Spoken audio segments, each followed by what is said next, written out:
Today, although it's been pretty damp and rainy all overnight in the southeast, we've still cut this lawn. But what you actually might see, if I turn this way, you might see that if I walk across it, you'll see that in fact I've cut it in two directions. Can you see?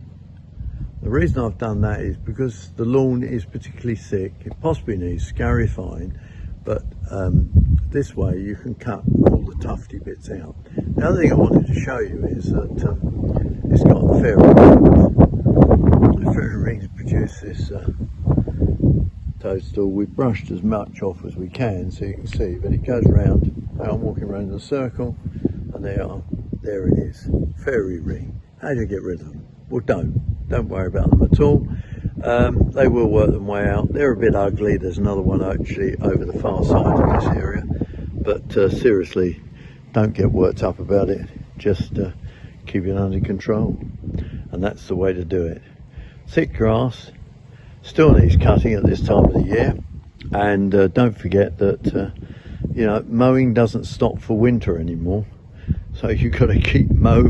And at the moment the ground is lovely and warm. We've had a fair bit of rain, too much in some parts of the country, but not too much down in the southeast, luckily. So in fact it's still growing at a fantastic rate. So there you are.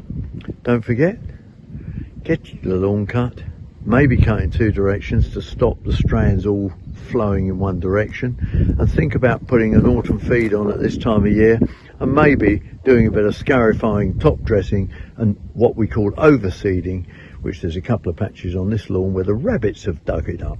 So there's plenty to do on that lawn, and look after it through the winter period without playing football on it when it's very wet, and you'll have a nice lawn for the spring. More advice and information on worldradiogardening.com.